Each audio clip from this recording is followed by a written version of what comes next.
Mashabiki siwezi ku ndugu zangu mashabiki wa Simba Sports Club, anayetaka aje, mwenye moyo mgumu aje, mwenye moyo dhaifu anaweza akapumzika nyumbani.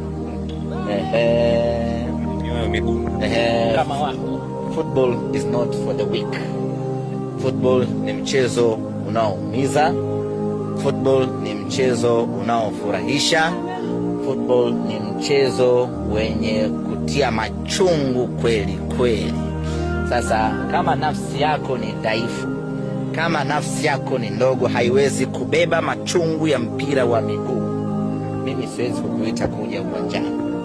Kaa unapokaa. Mambo yakishaanza kuwa mwelele, mambo yakishaanza kuwa mazuri, utakuja uwanjani. Kwa hiyo kwa sasa, ambaye anajua mimi sina shaka yoyote, yani mimi Simba liwalo na liwe, aje uwanjani. Lakini wale Simba matokeo mazuri, wale watusubiri mpaka tukae sawa sawa.